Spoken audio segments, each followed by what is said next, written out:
light, the light of early morning, the light of Holland.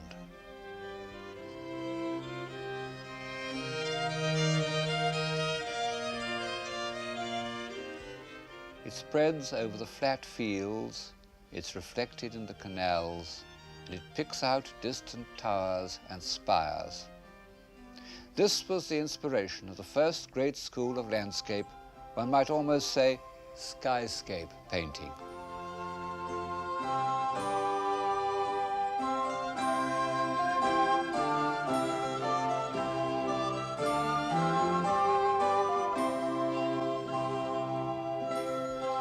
This is a painting done in the middle of the 17th century of the square in Haarlem.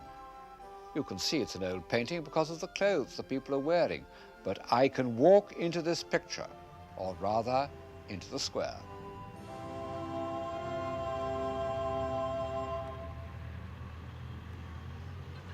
Looks very much the same, doesn't it? Before the 17th century, the idea that one could walk into a picture in this way would have been almost unthinkable. It seems quite natural to us, and no doubt seemed natural when it was painted. But like so many things we take for granted, it goes back to a revolutionary change in thought.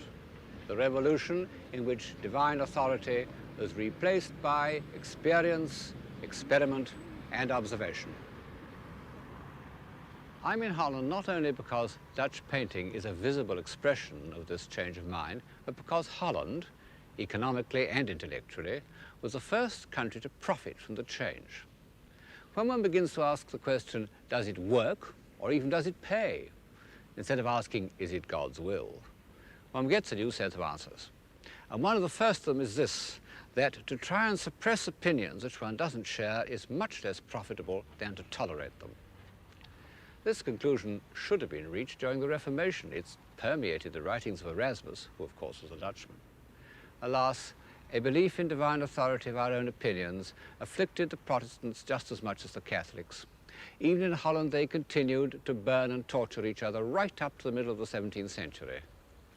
And the Jews, who in Amsterdam were at last exempt from persecution by the Christians, the Jews began to persecute each other too. Still, when all this is said, the spirit of Holland in the early 17th century was remarkably tolerant. And one proof is that nearly all the great books which revolutionized thought were first printed in Holland. What sort of a society was it that allowed these intellectual time bombers to be set off in its midst? Inside this charming old almshouse at Haarlem, which is now a picture gallery, there's plenty of evidence.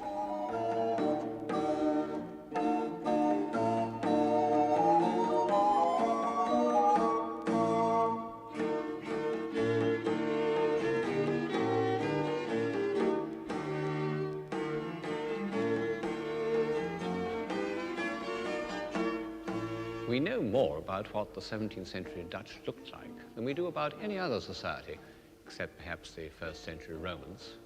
Each individual wanted posterity to see exactly what he was like, even if he was a member of a corporate group.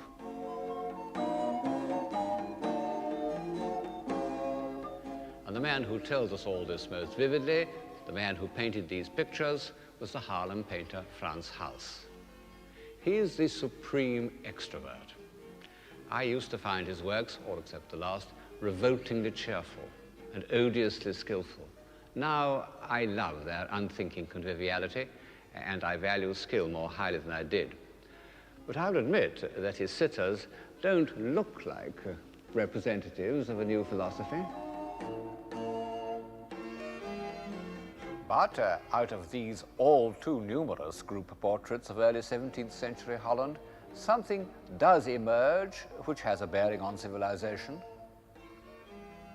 These are individuals who are prepared to join in a corporate effort for the public good.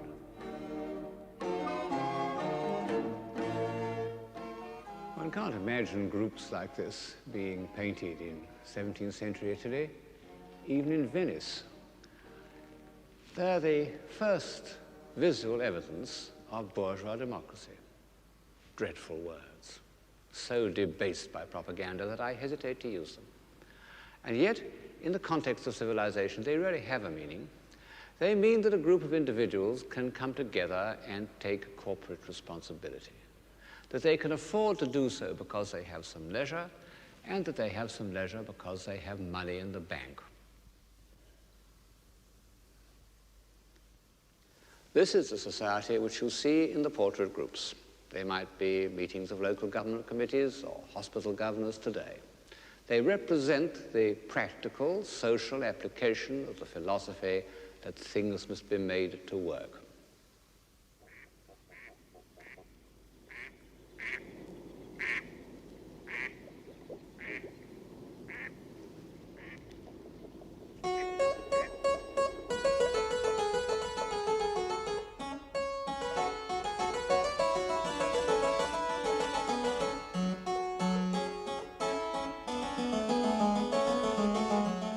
Amsterdam was the first centre of bourgeois capitalism. It had become, since the decline of Antwerp, the great international port of the north and the chief banking centre of Europe. Drifting through its leafy canals, lined with admirable houses, one may speculate on the economic system that produced this dignified, comfortable, harmonious architecture.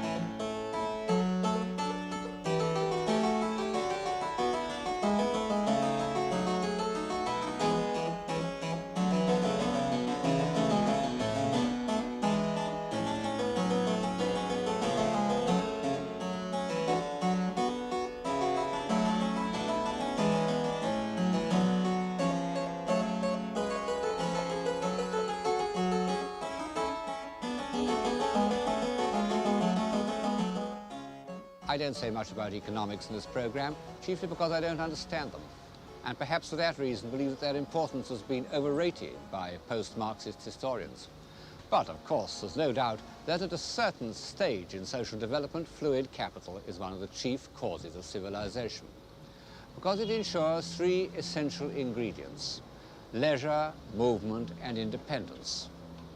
It also allows that slight superfluity of wealth that could be spent on nobler proportions, a better door frame, or even a more extraordinary tulip. Please allow me 2 minutes digression on the subject of tulips, because it really is rather touching that the first classic example of boom and slump in capitalist economy should have been not sugar, nor railways, nor oil, but tulips. It shows how the 17th century Dutch combined their two chief enthusiasms, scientific investigation and visual delight. The first tulip had been imported from Turkey in the 16th century, but it was a professor of botany at Leiden, the first botanic garden of the north, who discovered its attribute of unpredictable variation, which made it such an exciting gamble. By 1634, the Dutch were so bitten by the new craze that for a single bulb of one tulip, the Viceroy, one collector exchanged 1,000 pounds of cheese, 4 oxen, 8 pigs, 12 sheep, a bed, and a suit of clothes. When the bottom fell out of the tulip market in 1637, the Dutch economy was shaken.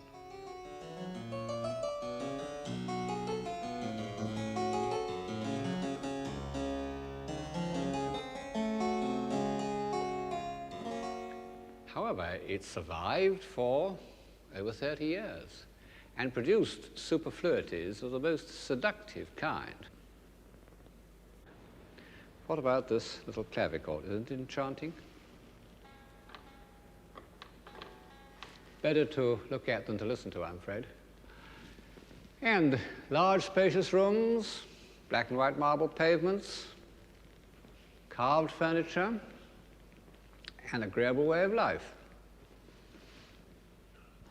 Along the walls is gold-stamped leather, the most sumptuous wall covering I know.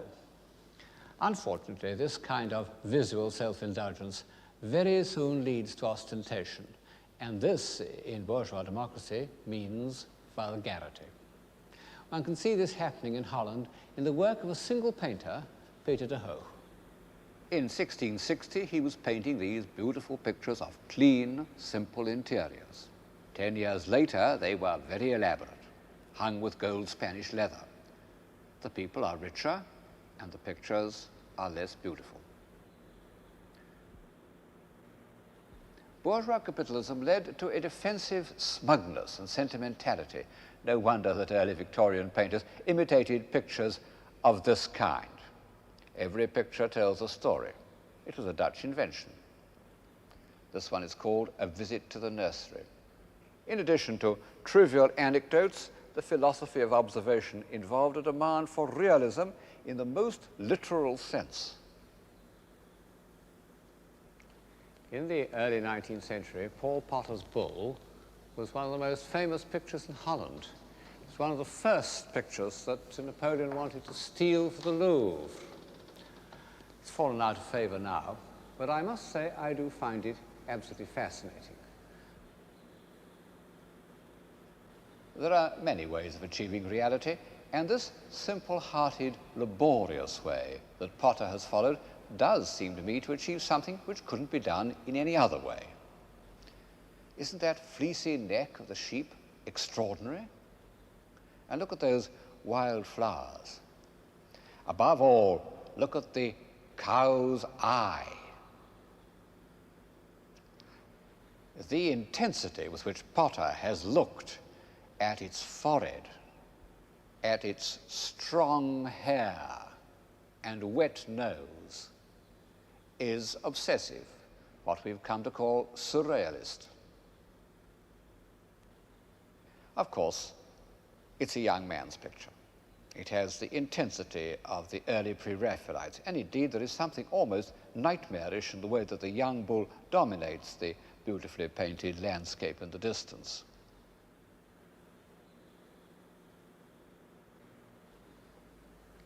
However, one must admit that bourgeois sentiment and realism can produce the most deplorable kind of art. And the determinist historian, reviewing the social conditions of 17th century Holland, would say that this was the kind of painting the Dutch were bound to get. But they also got Rembrandt. Rembrandt was a great poet of that need for truth and that appeal to experience which had begun with the Reformation, had produced the first translations of the Bible, but had had to wait almost a century for visible expression. At first, truth meant realism. Behind me is his earliest self-portrait. Yes, that is the same man that you saw just now. In this vein, he painted the picture, which is his most obvious link with the intellectual life of Holland and his first great success in Amsterdam, the anatomy lesson. It represents a demonstration given by the leading professor of anatomy named Tulp. The men surrounding him are not, of course, students or even doctors, but members of the Surgeons' Guild, sort of board of trustees. Vesalius, the first great modern anatomist, had been a Dutchman, and Tulp liked to be called Vesalius reborn. I fancy he was a bit of a quack. He recommended his patients to drink 50 cups of tea a day. However, he was very successful. His son became an English baronet. But it wasn't in such external and quasi-official ways that Rembrandt associated himself with the intellectual life of his time, but by his illustrations to the Bible. An example is this picture of Bathsheba pondering the contents of David's letter. We may think that we admire it as pure painting, and in fact it is a masterly piece of design. But in the end, we return to the head, where Bathsheba's thoughts and feelings are rendered with an insight and a human sympathy which a great novelist could scarcely achieve in many pages. From the first, Rembrandt wanted to record his experience of how human beings reveal their emotions. And as his art grew deeper, he succeeded in doing so with ever greater subtlety. To my mind, one of the most moving examples is the picture known as the Jewish Bride. Nobody knows what its real title should be, but the subject that Rembrandt had in mind is evident. It is a picture of grown-up love, a marvelous amalgam of richness, tenderness, and trust. The richness expressed in the painting of the sleeves, the tenderness in the placing of the hands, the trust in the expression of the heads. Marvelous as Rembrandt's paintings are, I find more of his thoughts on human life, certainly his deepest and most intimate thoughts, in his drawings and etchings. His etchings are the fullest communication any artist has made since Dürer's engravings. And as with Dürer, Rembrandt has put as much into them as into any of his paintings. This is one of the most famous and elaborate of them, Christ healing the sick. And what a marvelous and completely original conception it is. Suffering humanity, poor people coming out of the shades, like the prisoners in Fidelio, lugging their sick on wheelbarrows and biers into the light of Christ's divinity. And on the left, these prosperous people, wondering, doubting, criticizing. How extraordinary that this great Tolstoyan picture of human life was done in the time of Richelieu and the beginning of Versailles. One can't talk about Rembrandt without describing the human and, if you like, the literary element in his work. His mind was steeped in the Bible. He knew every story by heart, down to the minutest detail. This is one of his favorite stories, The Prodigal Son. Just as the early translators felt that they had to learn Hebrew so that no fragment of the truth should escape them, so Rembrandt made friends with the Jews in Amsterdam and frequented their synagogues in case he could learn something that would shed more light on the early history of the Jewish people. But in the end, the evidence he used for interpreting the Bible was the life he saw around him.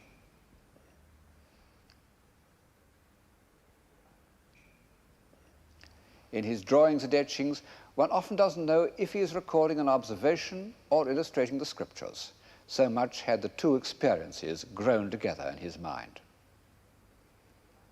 Did Rembrandt wish to illustrate St. Peter at prayer before the raising of Tabitha, or had he seen a pious old neighbor whose attitude of devotion touched his heart and reminded him of the Acts of the Apostles? Sometimes his interpretation of human life in Christian terms leads him to depict subjects that hardly exist in the Bible, but that he felt convinced must have existed.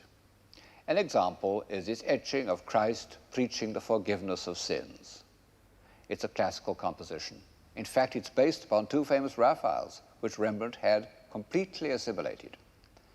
But how different is this small congregation from Raphael's ideal human specimens?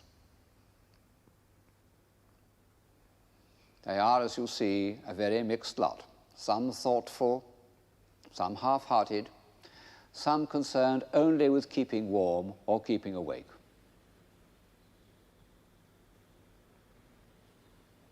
And the child in the foreground, to whom the doctrine of the remission of sins is of no interest, is concentrating upon drawing in the dust.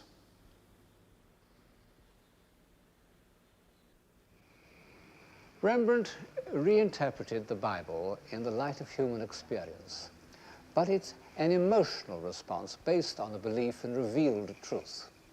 The greatest of his contemporaries were looking for a different kind of truth, a truth that could be established by intellectual, not emotional means. This could be done either by the accumulation of observed evidence or by mathematics. And of the two, mathematics seemed to offer to the men of the 17th century the more attractive solution. In fact, mathematics became a kind of religion to the finest minds of the time, the means of expressing a belief that experience could be married with reason. The guiding spirit of this new religion was the French philosopher Descartes. He's become a symbol of the pure intellect, but I find him a sympathetic figure. He started life as a soldier, he wrote a book on fencing, but he soon discovered that all he wanted to do was think. Very, very rare and most unpopular.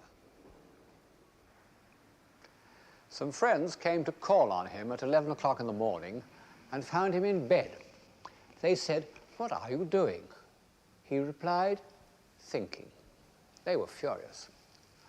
To escape interference, he went to live in Holland. He said that the people of Amsterdam were so much occupied with making money that they would leave him alone. However, he continued to be the victim of interruptions, and so he moved about from place to place. Altogether, he moved house in Holland 24 times.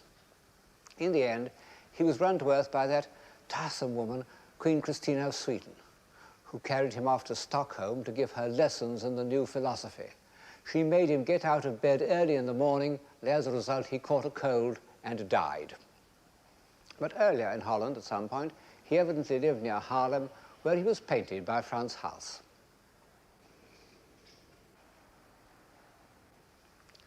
He examined everything rather as Leonardo da Vinci had done: the fetus, the refraction of light, whirlpools, all the Leonardo subjects. These are the original illustrations of Descartes' ideas. He thought that all matter consisted of whirlpools, with an outer ring of large curving vortices and an inner core of small globules sucked into the center. And whatever he meant by this, and perhaps he was only thinking of Plato, it's odd that he should have described exactly Leonardo's drawings of whirlpools, which I suppose he had never seen. But in contrast to Leonardo's restless, insatiate curiosity, Descartes had, almost to excess, the French tidy-mindedness.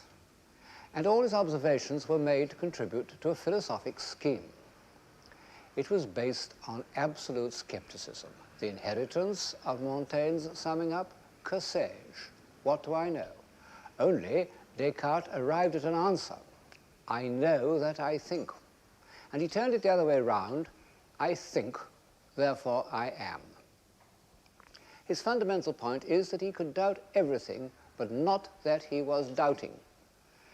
Descartes wanted to cut away all preconceptions and get down to bedrock of experience, unaffected by custom and convention. Well, one needn't look far in Dutch art to illustrate this state of mind. There has never been a painter who has stuck so rigorously to what his optic nerve reported as Vermeer of Delft. His work is without a single prejudice arising from knowledge or the convenience of a style. It's really quite a shock to see a picture which has so little stylistic artifice as his view of Delft. It looks like a colored photograph. And yet we know that it's a work of extreme intellectual distinction. It not only shows the light of Holland, but what Descartes called the natural light of the mind. In fact, Vermeer comes close to Descartes at many points. First of all, in his detached, evasive character. Vermeer didn't change house every 3 months. On the contrary, he loved his house in the square at Delft and painted it continually. His quiet interiors are all rooms in his house, but he was equally suspicious of callers. He told one eminent collector who had made a special journey to visit him that he had no pictures to show him, which was just untrue, because when he died his house was full of unsold pictures of all periods.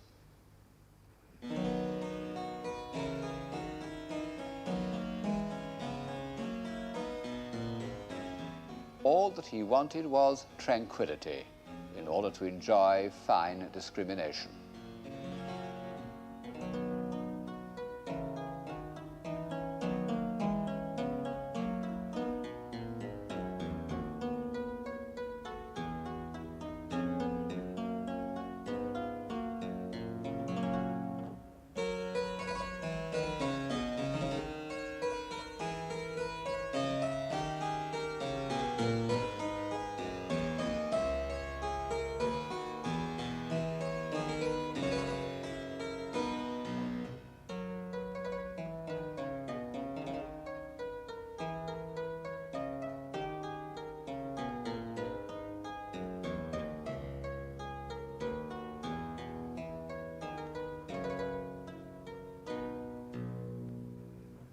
Study to be quiet.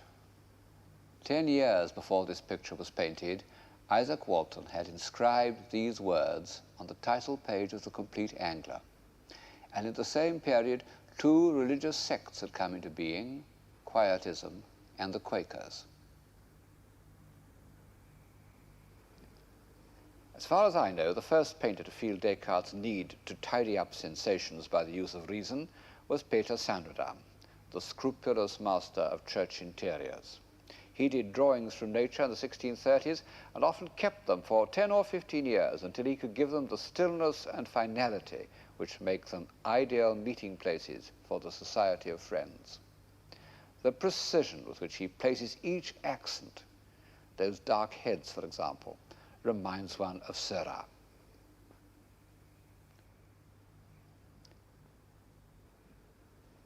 In a picture like this, the balance is tilted towards reason rather than experience. Vermeer manages to preserve an air of complete naturalism. Yet, what a masterpiece of abstract design he creates out of frames and windows and musical instruments. One is reminded of the most severely intellectual of modern painters, his compatriot, Mondrian. Are Vermeer's intervals and proportions the result of calculation, or did he discover them intuitively? No good asking such questions. Vermeer had a genius for evasion. But as soon as one mentions Mondrian, one remembers that one of Vermeer's characteristics separates him entirely from abstract modern painting, his passion for light. It's in this, more than anything else, that he links up with the other great men of his time. All the chief exponents of civilization, from Dante to Goethe, have been obsessed by light. One could take it as the supreme symbol of civilization. But in the 17th century, light passed through a crucial stage. The perfection of the lens was giving it new range and power. Vermeer himself recorded the increased importance of scientific investigation in pictures like this. He used the utmost ingenuity to make us feel the movement of light. He loved to show it passing over a white wall and then, as if to make its progress more comprehensible, passing over a slightly crinkled map. At least 4 of these maps appear in his pictures, and apart from their pleasantly light-transmitting surfaces, they remind us that the Dutch were the great cartographers of the age. Thus, the mercantile sources of Vermeer's independence penetrate into the background of this quiet room. In his determination to record exactly what he saw, Vermeer didn't at all despise those mechanical devices of which his century was so proud. The man seated at table talking to a laughing girl, it's a fairly early picture. Later on, Vermeer's figures wouldn't have broken the stillness with extrovert laughter. This man has the exaggerated proportions that one sees in photography.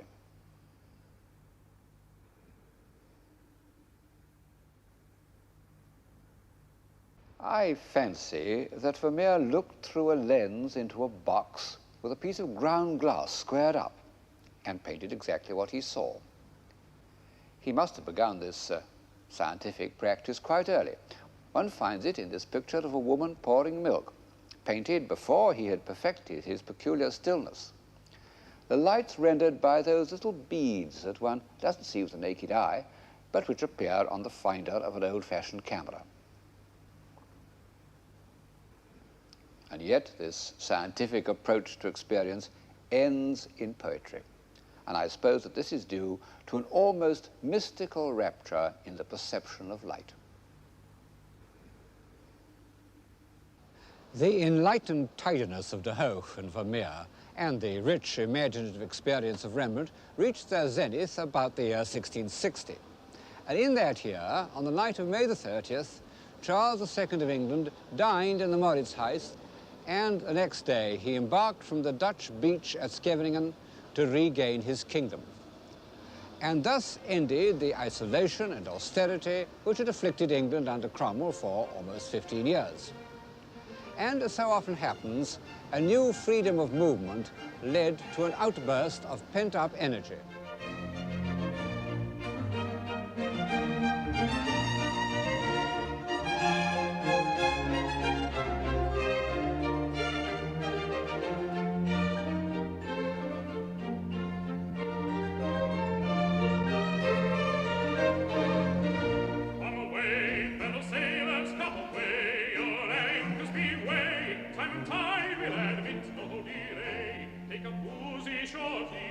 pure nymphs on the shore, and silence their mourning with vows of returning, but never intending to visit them more. No, never intending to visit them more. No, never intending to visit them more. Come away, sailors, come away, come away, come away. Your anchors be weighed, try to guide and it's no delay. Take a boozy short leave of your nymphs on the shore, and silence their mourning with vows of returning, but never intending to visit them more.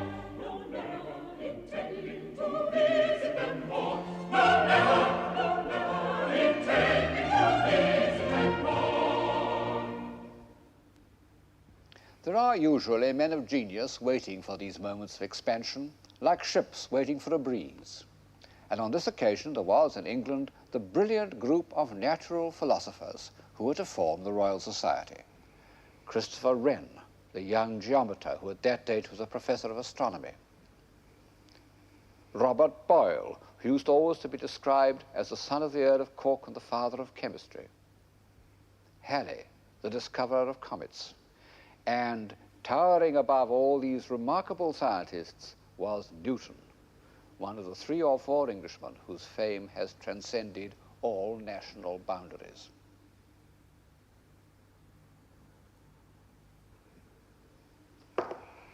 I can't pretend that I've read the Principia. If I did, I wouldn't understand it, any more than Samuel Pepys did when, as president of the Royal Society, it was handed to him for his approval. One must just take on trust that it gave a mathematical account of the structure of the universe, which for 300 years seemed irrefutable. It was both the climax of the age of observation and the sacred book of the next century. Pope, who had probably not as read as much of the Principia as I have, summed up the feelings of his contemporaries. Nature and nature's laws lay hid in night. God said, let Newton be, and all was light. Parallel with the study of light was the study of the stars. This is the octagon room of the original Royal Observatory at Greenwich, founded, as Charles II's warrant puts it, in order to the finding out of the longitude of places and for perfecting navigation and astronomy. And it draws together the threads of this program: light, lenses, observation, navigation, and mathematics. One can walk into that print almost exactly as one could walk into the square in Harlem. And in this bright, harmonious room, one seems to breathe the atmosphere of humanized science. That was Flamsteed's telescope, or very like it. This is similar to the quadrant with which he tried to establish the correct time. It was the great age of scientific instruments. Huygens's pendulum clock, Leeuwenhoek's microscope, Flamsteed himself, who made a giant sextant. They don't look very scientific to us. Indeed, the telescopes really look like something out of a ballet. One can't see through them at all, at least I can't. But nevertheless, the telescope, invented in Holland, although perfected by Galileo, seemed to bring the heavenly bodies within reach of understanding. This is the view of the moon, which Newton would have seen. And the microscope allowed a Dutch scientist named Leeuwenhoek to discover new worlds in a drop of water. This ferocious monster is a water flea. What beautiful pieces of design and craftsmanship astrolabes are, and continue to be for 400 years. And this armillary sphere is really what we think of as a work of art, a mobile. By twiddling it around, one can produce a kind of visual counterpoint. Even this equinoctial dial shows the impress of human personality, what you can call a style. And what about this diptych dial? Oh, one can't imagine a prettier bibelot, and yet it was genuinely scientific, I suppose. Art and science haven't yet drawn apart. And these instruments are not only means to an end, but symbols. Symbols of hope that man might learn to master his environment and create a more reasonable society. And such they remained until the end of the 19th century. When Tennyson was told that a Brahmin had destroyed a microscope because it revealed secrets that man should not know, he was profoundly shocked. Only in the last 60 years or so have we begun to feel that the descendants of these beautiful shining objects may destroy us. This room full of light, this shining enclosure of space, was designed by Sir Christopher Wren. It was built on the spur of a hill overlooking the old Palace of Greenwich, and this too was rebuilt by Wren, transformed from a palace into a naval hospital. How much of what we see is from his design, it's hard to say. By the time the buildings were going up, he was prepared to leave their execution to his two very able assistants at the Board of Works, Sir John Vanbrugh and Nicholas Hawksmoor. But he certainly provided the plan. And the result is the greatest architectural unit built in England since the Middle Ages. It's sober without being dull, massive without being oppressive. What is civilization? A state of mind where it's thought desirable for a naval hospital to look like this and for inmates to dine in a splendidly decorated hall. In fact, one of the finest rooms in England, with a magnificent painted ceiling in the Baroque manner.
By the time this building was completed, Wren had long been the most famous architect in England.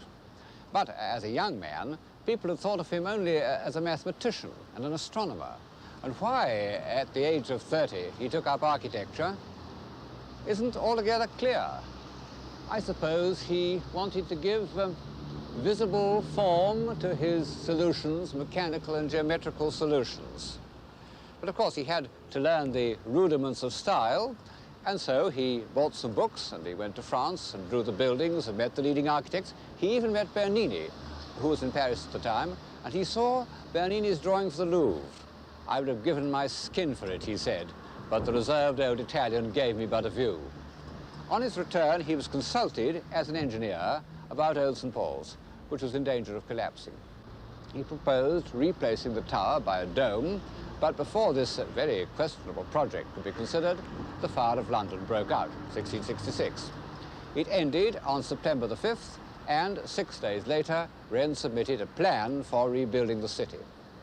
And only then was the ingenious Dr. Wren fully committed to architecture. Ingenious is the word for the results that followed, the 30 new city churches. Each is the solution of a different problem, and Wren's powers of invention never failed. But when he came to the crown and center of the whole scheme, the new St. Paul's, then he revealed something more than ingenuity.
Wren's buildings show us that mathematics, measurement, observation, all that goes to make up the philosophy of science, wasn't hostile to architecture nor to music, because this was the age of one of the greatest English composers, William Purcell, whose noble strains have accompanied our inspection of Wren's buildings.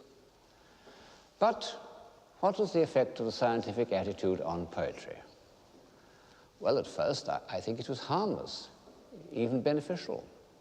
When Vaughan wrote, "I saw eternity the other night, like a great ring of pure and endless light, all calm as it was bright," he was giving poetic expression to the same impulse that induced Flamsteed to look through his telescope. I don't suppose that all the members of the Royal Society were completely hostile to the imagination. After all, most of them remained professing Christians. In fact, Newton spent, we would say wasted, a lot of his time on biblical studies. And they continued to use a celestial globe in which the constellations were grouped in the form of men and animals. They continued to accept the kind of personifications that one gets on the ceiling of the painted hall, on which gods and goddesses associate with Flamsteed, the astronomer royal.